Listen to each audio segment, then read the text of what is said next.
Bueno, Jordi y Joan, os quería preguntar a los dos que cómo creéis que se debe equilibrar el avance tecnológico y el desarrollo sostenible en el futuro, y si creéis que se puede encontrar un equilibrio adecuado, un equilibrio bueno.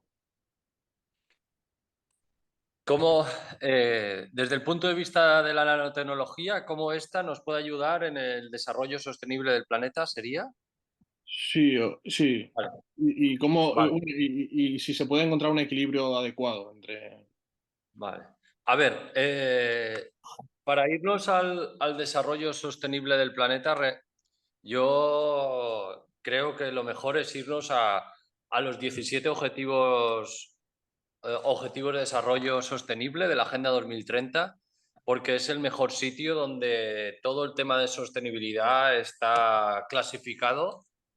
Estos objetivos que te hablan desde pobreza, hambre cero, salud, etcétera, etcétera.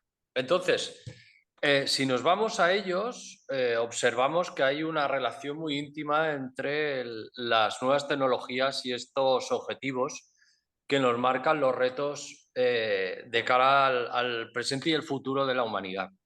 La nanotecnología en cuestión tiene una incidencia muy directa, por ejemplo, en el ODS 6, que es agua limpia y saneamiento, con nuevas soluciones basadas en filtros con nanopartículas o con filtros de tamaño nano que nos permiten obtener agua potable o eliminar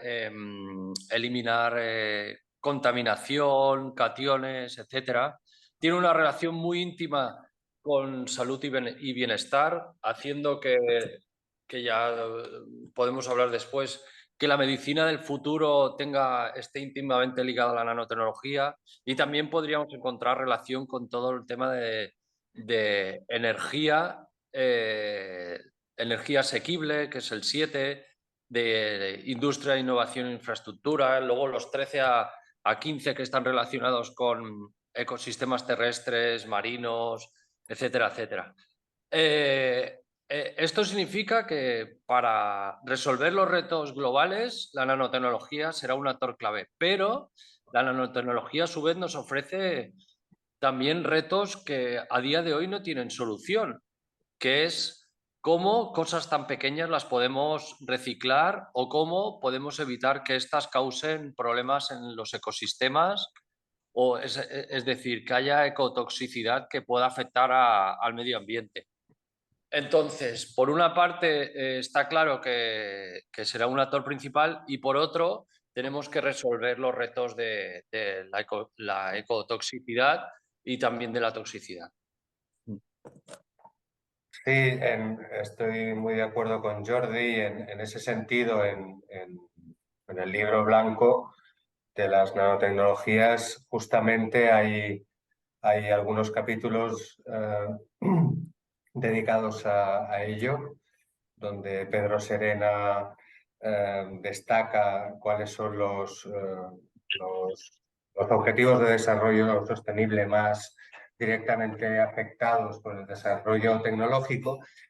Y en general, el aspecto, digamos, que puede generar más equilibrio es no tanto la nanotecnología en sí como la política, es decir, las decisiones políticas de los diferentes agentes que se tomen alrededor de cómo se aplica, como decía Jordi, a nivel de legislación y también de regulación, pero también y sobre todo sobre esas mejoras tecnológicas, cómo se distribuyen equitativamente en diferentes países, por ejemplo, en diferentes regiones donde la nanotecnología puede hacer buenas aportaciones, pero siempre acompañadas de políticas que las respalden. Sería ese, digamos, el aspecto de la gobernanza el que más creo que puede contribuir a ese equilibrio adecuado que preguntas. No sé, muy interesante. Y bueno, hemos hablado eso de política y de las decisiones éticas. Y bueno, esta es una pregunta para Jordi. Quería preguntarte qué papel crees que deben tener los expertos en nanotecnología para garantizar como una información fiable a la población para la toma de decisiones éticas? A ver, yo aquí está muy relacionado con justo lo que decía Joan, las decisiones políticas.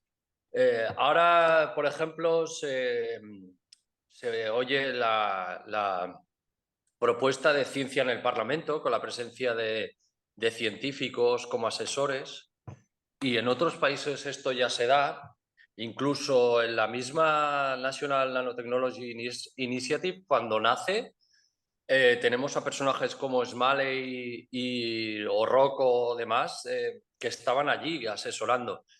En este sentido, cualquier tema relacionado con la sociedad y que esté íntimamente ligado a la ciencia debería tener de asesores científicos. En España, por ejemplo, existe la Confederación de Sociedades Científicas de España, la COSCE, y está reclamando más presencia, porque cualquier decisión política relacionada con la ciencia tiene que tener asesores científicos. Además, no nos debemos ir muy lejos.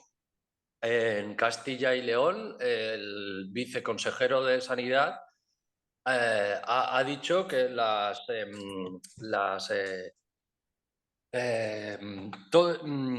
decir, los controles sobre los animales son demasiado rígidos y hay que flexibilizarlos, y esto está relacionado con alguna vacunación, etcétera, etcétera. Y esto ha causado, pues, por parte de algunos ganaderos, en plan, sí, yo quiero que mis productos no tengan tanta regulación.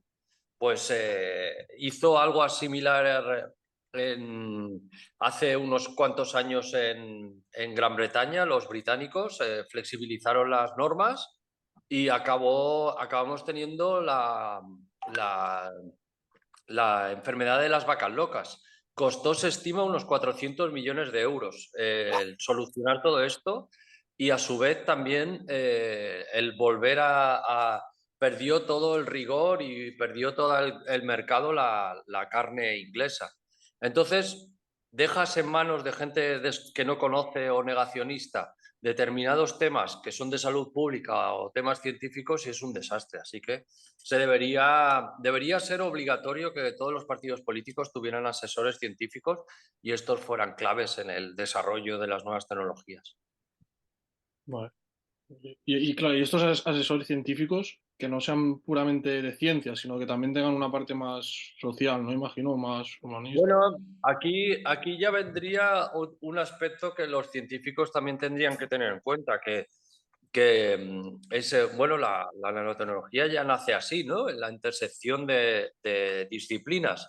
Son disciplinas científicas, ¿no? Un nanotecnólogo ha de saber de biología, de física, de química, pero los aspectos sociales deberían también ser obligatorios. En ese sentido, los proyectos de la Unión Europea ya están yendo en esa línea y también están potenciando las acciones de cara a la sociedad. Entonces, sí, estos asesores científicos también tendrían que tener conocimientos de sociología y de ética, o que en los equipos de trabajo estuvieran los sociólogos o los expertos en ética. Vale, vale. Y bueno, esta es una pregunta para Joan, que quería preguntarte eso, que los transgénicos al principio como causaron mucha preocupación, pero luego se dio cuenta que resultaban ser beneficiosos. Y quería preguntarte cómo ha recibido el público la nanotecnología o cómo ha ido cambiando y cómo se ve actualmente, cuál es su situación.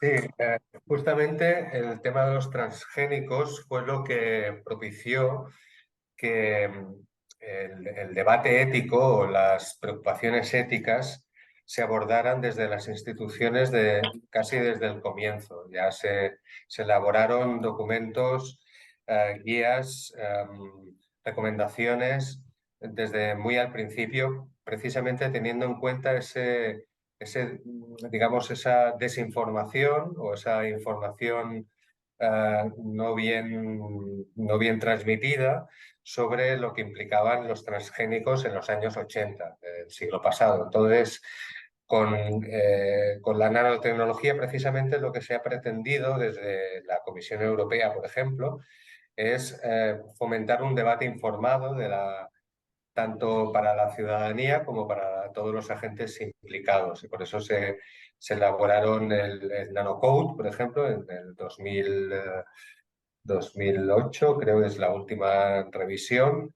y otros documentos que van acompasados con los diferentes desarrollos y mejoras que se van dando en la nanotecnología, que uno podría pensar de un lado que eso es muy positivo porque se está dando mucha información a la ciudadanía y a los agentes implicados, y por otro lado también se podría mal pensar en el sentido de que las instituciones, como están interesadas económicamente en el desarrollo de ciertas tecnologías, pues de una manera un poco tendenciosa nos dan información sesgada. En cualquier caso, por lo que a nosotros nos llega desde las instituciones, lo que creemos que sí que se pretende es ese debate informado que se ha de tener para todo tipo de desarrollo tecnológico, no solo la nanotecnología. Pero sí que es cierto que justamente con la nanotecnología se ha inaugurado este acompañamiento desde el inicio de intentar explicar cuáles son todos los aspectos relacionados, tanto negativos como positivos, como por ejemplo la regulación. Se ha intentado que el principio de precaución pues, se tome en todas las decisiones antes de que se apliquen eh, determinados productos, antes de que entren en el mercado determinados productos, etcétera. O sea que los transgénicos, esa experiencia con los transgénicos que comentabas, ha sido una experiencia positiva en tomar de una manera diferente la nanotecnología. Sí, es como que hemos aprendido del pasado realmente. O sea, nos ha ido bien. Y Sí, bueno, exacto. esta le quería preguntar a Jordi, y es que, ¿qué consejos le darías tú a las personas que trabajan en el campo de la nanotecnología para que ésta se utilice de manera responsable? Bueno, a ver, primero de todo, el tener una política de datos abiertos, de publicar los datos que obtienes, sean positivos o sean negativos. Publicar en open access, en la medida de lo posible, publicar los datos, que estos sean reproducibles. Eso es lo primero. Lo segundo, que dentro de las posibilidades que cada uno tenga, que todos los datos relacionados con posibles problemas asociados a las nanotecnologías, las nanopartículas, etcétera, desde el punto de vista toxicológico y demás, se tengan en cuenta. Y en ese sentido, por ejemplo, ya hay estudios del desarrollo de nanopartículas que tú puedas luego seguir, que puedas saber o dónde están o cómo recuperarlas. Y eso, básicamente sería eso, de que cuando tú pones en marcha una investigación, existen otras implicaciones que tú tienes que tener en cuenta. Vale, vale, vale. Y bueno, también te quería preguntar esto a ti, que es que ¿cómo crees que se deberían abordar los posibles efectos negativos de la tecnología en este marketing engañoso que hay a veces? ¿Cómo deberíamos actuar ante este marketing de lo nano? Que puede ser A negativo. ver, esto es difícil porque sobre todo en la época actual, pospandémica, con dominios de personajes como Trump, Bolsonaro, incluso aquí en España, lo que decíamos de Vox. Es difícil porque se ha instaurado una corriente negacionista de todo en general y conspiranoide. Entonces, la nanotecnología también entra, así como, por ejemplo, existe la corriente, ¿no?, de productos de cero química. No existen los productos de cero química, todo tiene química, todo tiene átomos. Pues se crea una corriente negativa de que la nanotecnología puede ser perjudicial. Y esto es muy peligroso para el desarrollo de la nanotecnología. Yo siempre lo que digo para este tema es que tenemos que balancear los efectos positivos y los efectos negativos. Así, si los efectos negativos son muy grandes, tendremos que plantearnos que determinadas cosas en determinados productos no pueden estar. El ejemplo de la nanoplata es paradigmático, ¿no? La nanoplata estaba presente en ositos de bebés o está presente en zapatos para diabéticos. Los zapatos para diabéticos pueden salvar la vida de un diabético y un osito para bebé no aporta nada y esas partículas se pueden ingerir o las que habían en determinadas lavadoras. Entonces, eso es importante. Yo creo que en ese sentido la Unión Europea está trabajando muy bien porque creó toda la línea del Nanosafety Cluster con proyectos que son específicamente orientados a la seguridad y la toxicidad y los efectos a personas y medio ambiente. Entonces, esa es la línea, que la parte científica relacionada con los efectos negativos se tenga en cuenta y sea rigurosa. Vale, vale. Bueno, esta se la quería preguntar a Joan. No, se sabe que la nanotecnología ayudará, tendrá muchos avances, habrá, bueno, mejorará la calidad de vida en general. Y te quería preguntar si realmente mejorará la calidad de vida de todo el mundo o simplemente de algunos grupos de personas. Sí, ese es un debate que no es nuevo. Justamente con los transgénicos, por ejemplo, había entre los propios científicos, aquí justamente en la Facultad de Biología, recuerdo en los 80 cuando se hacían experimentos con patatas transgénicas o con tomates transgénicos, con algunos alimentos, se pensaba que con esto se iba a solucionar el hambre en el mundo prácticamente, ¿no? Había una euforia en ese sentido. Y, y en realidad las mejoras científicas, como decía al principio, han de ir acompañadas de buenas decisiones políticas y de gobernanza. Entonces, por mucho que se hagan mejoras, incluso pensadas para países en vías de desarrollo, como pueden ser algunos ejemplos de nanotecnología de potabilización del agua, por ejemplo, ¿no? O de algo, digamos, híbrido entre transgénico y nanotecnológico, la adaptación de ciertas especies a climas áridos para mejorar la productividad, pues todo eso, si no va acompañado de unas buenas decisiones, de una buena voluntad política, no tienen recorrido. Y eso pasará siempre. El avance científico, si no va acompañado de un avance social y acompañado también de buenas políticas públicas, no tirarán adelante, lamentablemente. Vale, entiendo. Sí, sí, entiendo. Vale, bueno, esta también te la quería preguntar a ti, Joan. Bueno, también es porque es un tema llamativo y también es un poco de curiosidad. Si crees que existen aspectos éticos específicos de las aplicaciones nanotecnológicas en el tema militar y de armas. Y si crees que deberían haber ciertos límites en estas investigaciones. Bueno, con la nanotecnología hay aspectos inquietantes que ya desde el inicio, que se sabía que con nanopartículas invisibles o con nanoestructuras eh, muy pequeñas que se hacen muy complejas de ver, pues podrían tener, digamos, efectos catastróficos.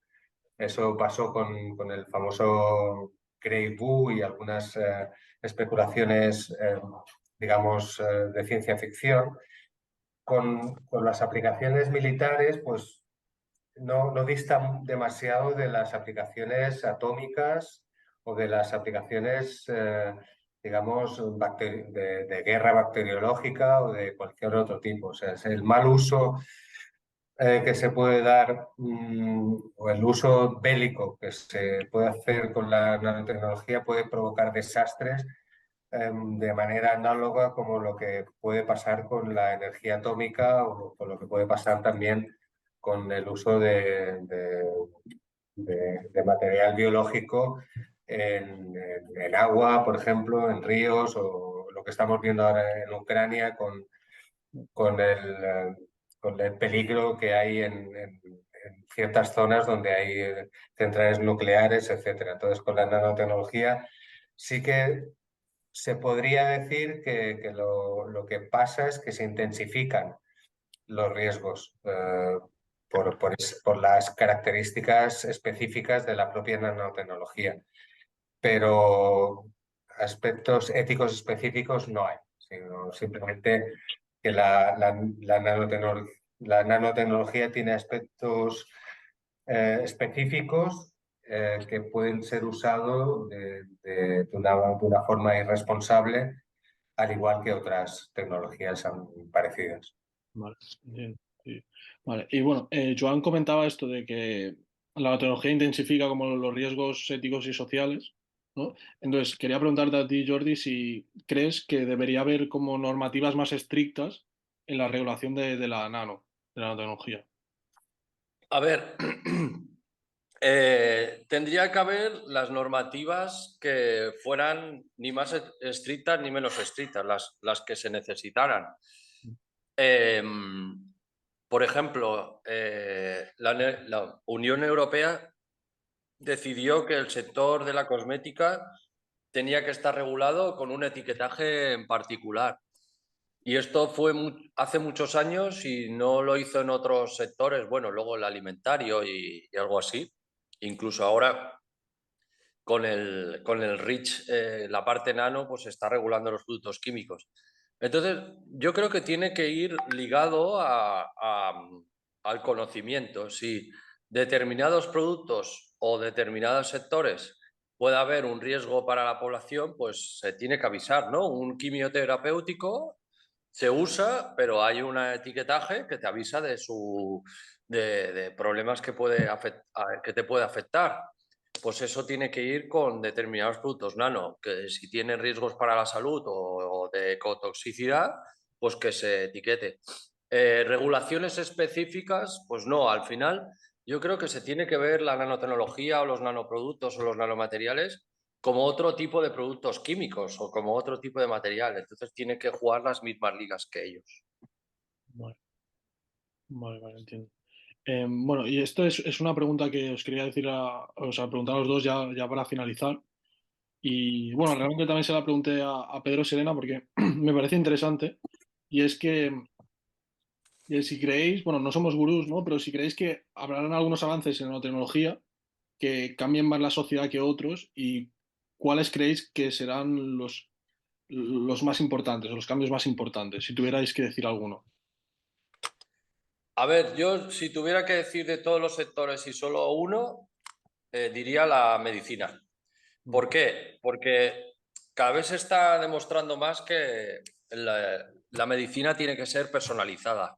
Hace poco hicieron un estudio en el Superconducting de Barcelona y con un estudio con, creo que eran 400 personas analizando sus genes para ver cómo eran y demostraron que cada persona es singular.